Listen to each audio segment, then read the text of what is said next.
بسم اللہ الرحمن الرحیم۔ ملفوظات حضرت مسیح موعود 29 اکتوبر سن 1902 دربار شام۔ ایک ہندو نوجوان نے جو اپنا نام طالب حق رکھتا تھا عرض کی کہ میں ایک عرصے سے طالب حق چاہتا ہوں مگر مجھے ابھی تک وہ راہ نہیں ملی۔ اس پر حضرت اقدس نے فرمایا طلب حق کے لیے دو چیزوں کی ضرورت ہے۔ اول عقل سلیم چاہیے۔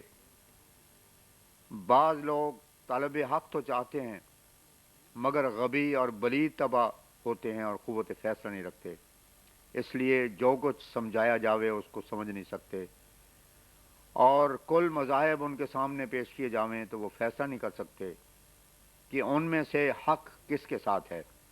یہ بیماری ہے، طبیبوں نے اس کو سوفسطائی عقل لکھا ہے، ان پر وہم غالب ہوتا ہے، اس لیے اول طالب حق کے واسطے ضروری ہے کہ وہم غالب نہ ہو۔ دوم قبول حق کے لیے جرت رکھتا ہو۔ بہت لوگ ایسے ہوتے ہیں کہ وہ حق کو سمجھ تو لیتے ہیں مگر برادری کے تعلقات نہیں ٹوٹتے، ایسے لوگ بزدل ہوتے ہیں۔ یہ بزدلی بھی فائدہ نہیں پہنچاتی۔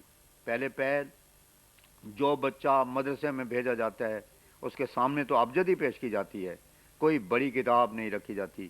اسی طرح مذہب کی پرکھ میں پہلے نسبتاً موٹے موٹے اصولوں میں مقابلہ کر کے لینا چاہیے کہ مذہبی حق کون سا ہے۔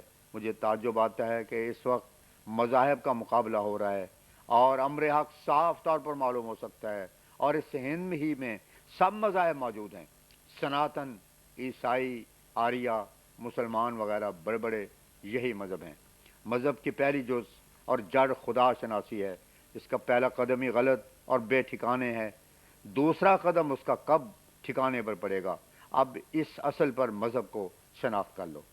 ساتم دھرم کو لو تو انہوں نے کوئی جڑی بوٹی، پتھر، درخت، چاند، سورج غرض مخلوق میں کوئی چیز نہیں چھوڑی جس کی پرستش نہیں کی اور جس کو خدا نہیں بنایا۔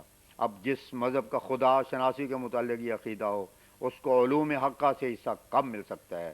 اس کی اخلاقی حالتیں کیوں کہ درست ہو سکتی ہیں؟ وہ تو ریل کو بھی دیکھیں تو اسے بھی سجدہ کرنے کو تیار ہیں، اسے خدا ماننے لگتے ہیں۔ پھر ان لوگوں میں ایک اور فرقہ ہے جو اپنے آپ کو اصلاح یافتہ فرقہ سمجھتے ہیں اور اس کو آریہ کہتے ہیں۔ آریہ کی خدا شناسی کا یہ حال ہے کہ انہوں نے برخلاف وید خدا کی توحید کا زبانی اقرار تو کیا ہے، گو وید، اگنی، وایو وغیرہ کی پرستش کی گئی ہے، لیکن یہ لوگ اپنی زبان سے اقرار کرتے ہیں کہ ہم بتوں کی پوجا نہیں کرتے، مگر خدا شناسی میں باوجود اس اقرار کے سخت ٹھوکر کھائی ہے، اور وہ یہ کہ وہ خدا کو کسی چیز کا خالق نہیں مانتے اور صرف جوڑنے جاننے والا مانتے ہیں۔ جب خدا کے عظیم الشان صفت سے انکار کیا گیا تو ایسا ناقص اور ادھورا خدا کب کسی کے ماننے میں آ سکتا ہے؟ پھر انہوں نے خدا کے دوسری صفتوں کا بھی انکار کیا، مثلا وہ مانتے ہیں کہ وہ کسی انسان کو کوئی چیز عطا نہیں کر سکتا، جو کچھ کسی کو ملتا ہے اس کے عملوں کی ہی پاداش ملتی ہے۔ پھر انہیں یہ بھی ماننا پڑتا ہے کہ اگر گناہ نہ ہوتا تو دنیا کا کام چل نہ سکتا، کیونکہ گائے، بکری، بھینس اور دوسری آرام دہ مخلوق نہ ہو سکتی۔ اس قسم کا خدا انہوں نے مانا ہے، گویا خدا شناسی کے مقام سے یہ مذہب ہی گرا ہوا ہے۔ پھر ایک اور مذہب ہے جس کی اشاعت کے لیے کروڑ روپے خرچ کیا جاتا ہے، اور وہ عیسائی مذہب ہے۔ اس میں خدا شناسی کی اور بھی ردی حالت ہے۔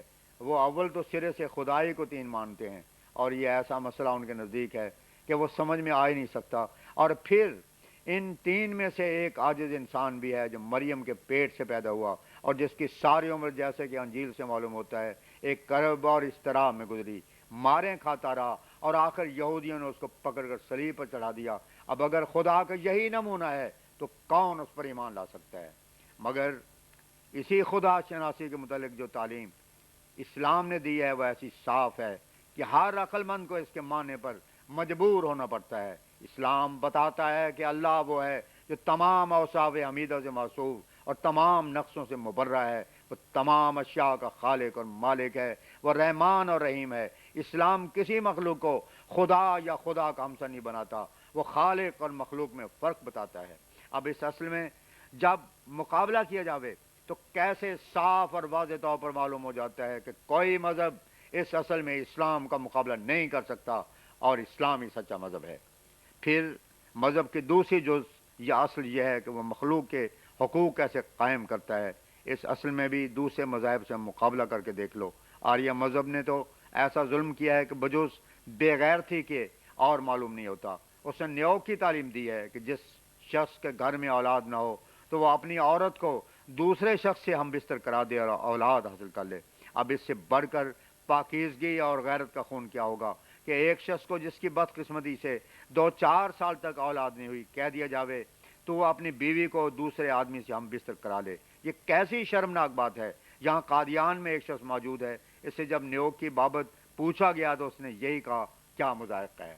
اب کوئی عقل مند اس تعلیم کو کب گوارا کر سکتا ہے؟ میں نے پڑھا تھا ایک بنگالی آریہ ہو گیا، ایک برہمو نے جب اس پر نیوگ کی حقیقت کھولی تو اس نے چار پرکاش کو پھٹکار کر مارا اور کہا کہ یہ مذہب قبول کرنے کا لائق نہیں ہے۔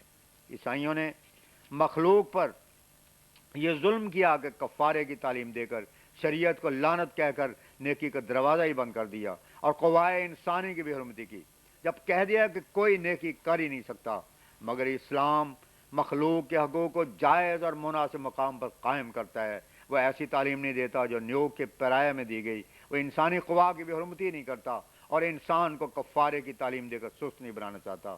اس نے شریعت کو لعنت نہیں بتایا بلکہ انسانی طاقتوں کے اندر اسے رکھا۔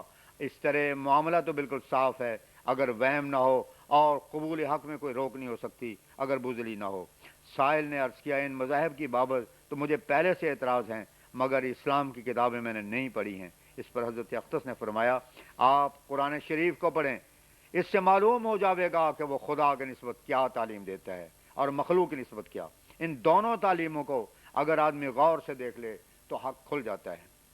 پھر مفتی صاحب نے میور صاحب کی ایک تصنیف سنائی جو اس نے مسلمانوں سے مناظرہ کرنے کے متعلق ہدایات پر لکھی ہے۔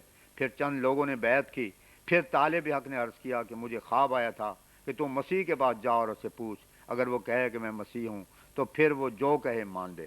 اس پہ فرمایا، ہم تو سال سال سے اس دعوے کی اشاعت کر رہے ہیں اور خدا نے سدا نشان اس کی تائید میں دکھائے ہیں۔ جن کو خدا نے سعادت اور فہم دیا ہے وہ سمجھ لیتے ہیں، جس کو ان سے حصہ نہیں وہ محروم رہ جاتا ہے۔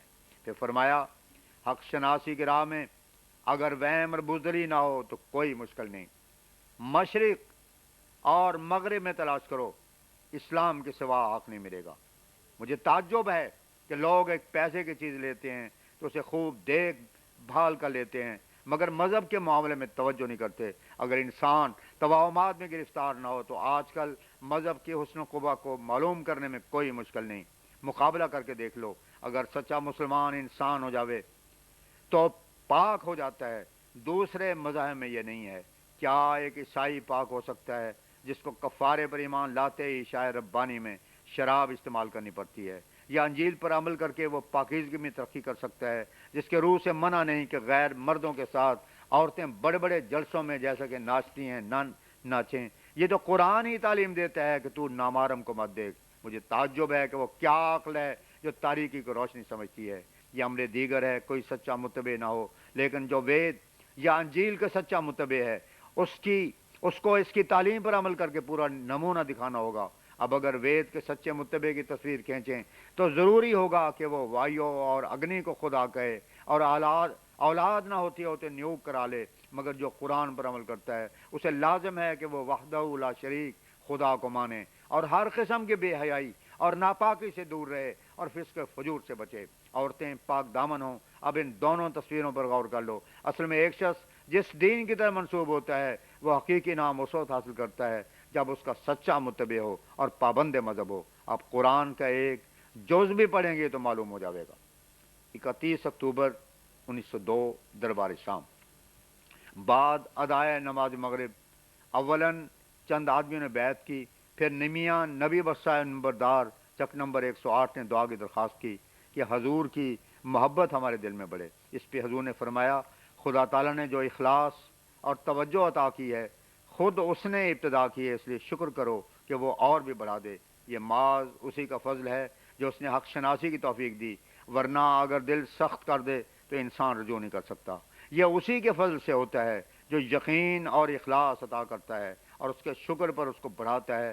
پر شکر کرو کہ اس کا فضل اور بھی ترقی کرو. نمازوں میں ایاک نعبد و ایاک نستعین کا تکرار بہت کرو. ایاک نستعین خدا کے فضل اور گمشدہ متاع کو واپس لاتا ہے.